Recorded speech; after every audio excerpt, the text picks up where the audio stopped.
दोस्तों, बिहार ने इस बार वाकई में चौंका दिया है। कैसे आखिरी घंटे में पलट गया खेल। बिहार के शाम के 5 बजे की बम्पर वोटिंग किस ओर इशारा करती है। सबसे पहले तो दोस्तों, बिहार के लोगों को आज बहुत बधाई, क्योंकि उन्होंने खुद अपना रिकॉर्ड तोड़ दिया। दोस्तों, साल 2015 में भी इतनी वोटिंग नहीं हुई, साल 2020 में भी इतनी वोटिंग नहीं हुई। शाम 5 बजे के आंकड़े बताते हैं कि बिहार के लोगों ने जिस तरह से बढ़ चढ़कर पोलिंग बूथ तक पहुंचकर अपने मताधिकार का इस्तेमाल किया है, यह अपने आप में एक संकेत देता है। अब इस संकेत को कौन किस तरह से ले और ये संकेत किसके लिए कैसे आया है, ये मैं जल्दी जल्दी आपके सामने रख देती हूं। और शाम 6 बजे का ये चौंकाने वाला आंकड़ा जो कि चुनाव आयोग ने शेयर किया है दोस्तों, ये आपके सामने मैं रखती हूं। दोस्तों, शाम 5 बजे का आंकड़ा 6 बजे दिया जाता है। करीब करीब 60% से ऊपर वोट हुआ है शाम 5 बजे। ये भी फाइनल आंकड़ा नहीं है, अभी आंकड़ा और आएगा, क्योंकि अभी शाम 5 बजे तक तो वैसे पोलिंग होती है, लेकिन जो लोग लाइनों में लगे हैं उनको अगर पर्ची मिल गई है तो शायद 7 बज जाएं, चाहे 7:30 बज जाएं, वोटिंग होती है। कुछ सीटों में जल्दी वोटिंग समाप्त की गई है संवेदनशील इलाके होने की वजह से, नहीं तो जो अगर लाइन में लगा है उसके पास पर्ची है तो वोटिंग होगी, चाहे 7 बज जाएं या 7:30 बज जाए। इस बीच जो आंकड़ा आया है वो न केवल हैरान करने वाला है, जैसा कि मैंने आपको बताया कि 2020 में भी शाम 5 बजे तक इतना जबरदस्त आंकड़ा नहीं आया था। इसमें बहुत से ऐसे इलाके हैं जहां बम्पर वोटिंग हुई है, जैसे बेगूसराय में दोस्तों 67.32%, बहुत बढ़िया वोटिंग हुई है यहां पर। गोपालगंज में बहुत अच्छी वोटिंग हुई है। इसके अलावा कुछ और हिस्से भी हैं दोस्तों बिहार के जो कि फर्स्ट फेज में आते हैं। लखीसराय में देखिए 62.76% हुई है वोटिंग। लेकिन मैं सुबह से देख रही हूं दोस्तों, पटना में बड़ी निराशाजनक वोटिंग हुई है। पटना शहरी इलाका है, वहां मोदी जी ने रोड शो भी किया था, लेकिन उस हिसाब से पटना में वोटिंग कम हुई है 55.02%। हालांकि कुछ और हिस्से भी हैं जहां कम वोटिंग हुई है, जैसे मुंगेर में भी बहुत ज्यादा वोटिंग नहीं हुई है दोस्तों। इसके अलावा मुजफ्फरपुर में भी देखिए 65% वोटिंग हुई है, 65.23%। यानी कि बिहार की जनता ने बम्पर वोटिंग करके एक संदेश दिया है। अब आपको बताती हूं दोस्तों कि ये जो शाम के 5 बजे तक के आंकड़े हैं, ये आने वाले बिहार के विधानसभा चुनाव की किस ओर इसको हम पलटते हुए देखें। हालांकि इट्स टू अर्ली टू से, और ये हमें जो नियम कायदे हैं वो भी हमें इजाजत नहीं देते कि हम इस तरह की कोई बात करें कि किसकी कितनी सीटें आएंगी।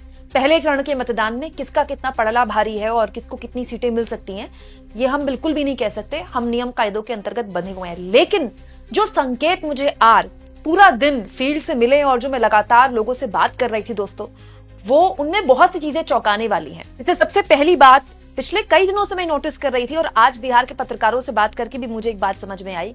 बिहार का चुनाव हमेशा ही जातिवादी चुनाव होता है, लेकिन बिहार हाल के सालों में अपना सबसे जातिवादी चुनाव देख रहा है।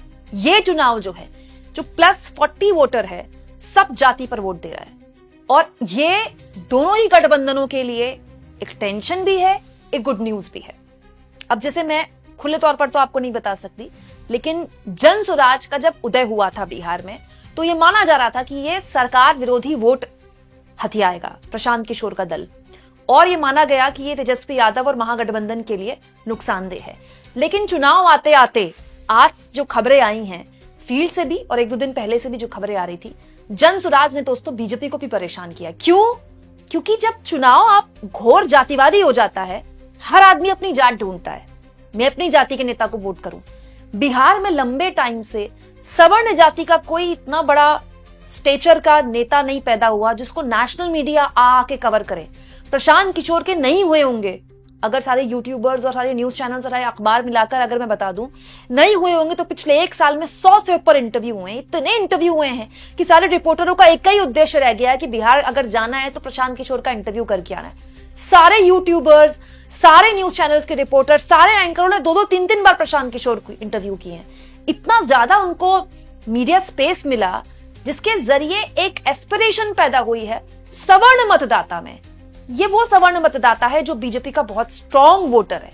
तो मैं ये नहीं कह रही हूं कि सवर्ण मतदाता टूटकर प्रशांत किशोर के पास गया है। और दोस्तों, मैं ये भी नहीं कह रही हूं कि प्रशांत किशोर कोई बहुत ज्यादा सीटें निकाल रहे हैं, वो तो मैं कह ही नहीं सकती। लेकिन प्रशांत किशोर हैरान कर सकते हैं।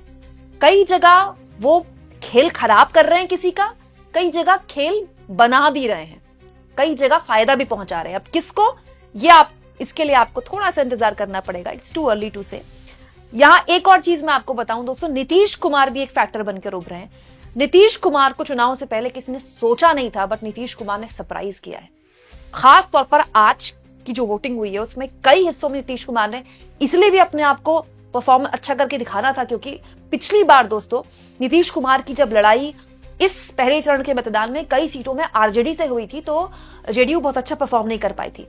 पिछली बार चिराग फैक्टर था, इस बार चिराग फैक्टर नहीं है, लेकिन प्रशांत किशोर फैक्टर है। तो नीतीश कुमार के लिए ये एक बहुत बड़ी चुनौती है चुनाव, और पहले चरण के मतदान में नीतीश कुमार कई जगह सरप्राइज कर सकते हैं। इनफैक्ट अब मुझे तो यह भी लगता है कि अगर नीतीश कुमार और बीजेपी की सीटें बराबर आ जाएं, या थोड़ा ही फर्क हो, थोड़ा नीतीश आगे निकल जाए या थोड़ा ही बीजेपी आगे निकल जाए, तो सरप्राइजिंग नहीं होगा।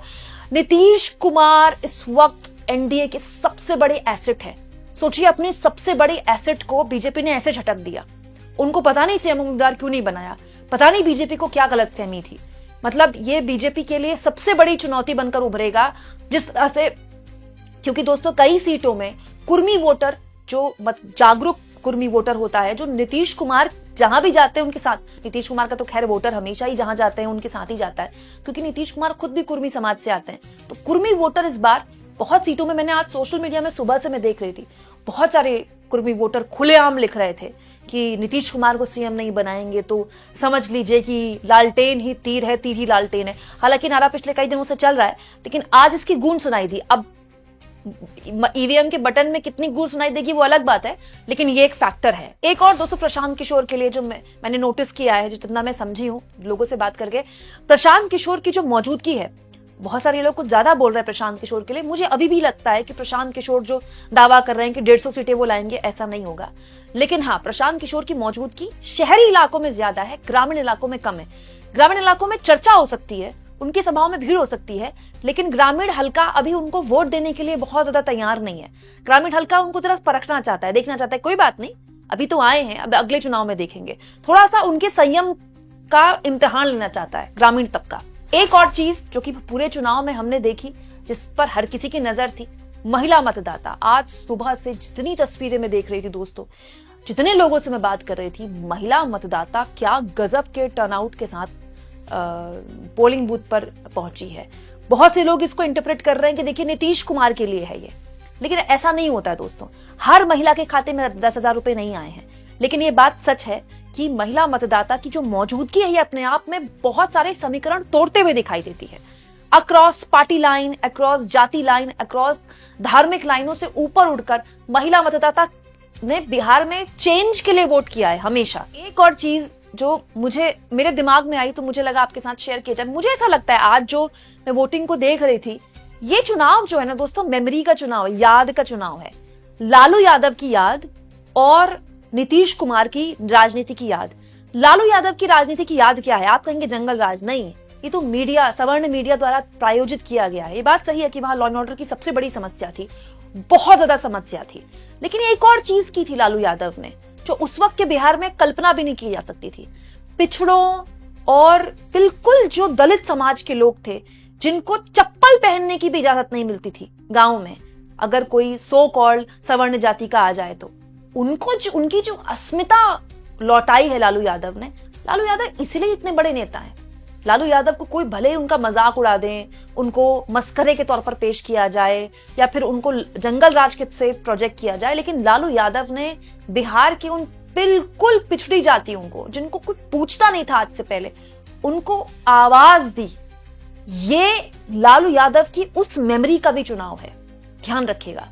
और नीतीश कुमार की भी मेमोरी है। नीतीश कुमार ने इस कार्यकाल में कुछ किया हो ना किया हो, लेकिन नीतीश कुमार की एक मेमोरी है कि नीतीश कुमार ने सड़कें बनवाई, नीतीश कुमार ने लड़कियों को साइकिलें बांटी। आज जिन लड़कियों को साइकिलें बांटी गई थी, या तो उनके बच्चे हो गए हैं, या वो बिहार में कुछ बहुत अच्छी नौकरियों में लग गई हैं, बिहार से आगे बढ़ गई हैं, कहीं और सेटल हो गई हैं, लेकिन एक जनरेशन ने नीतीश कुमार को भी अपने सामने उनकी राजनीति को, उनकी वर्तमान राजनीति से उनकी भविष्य की राजनीति में देखा है।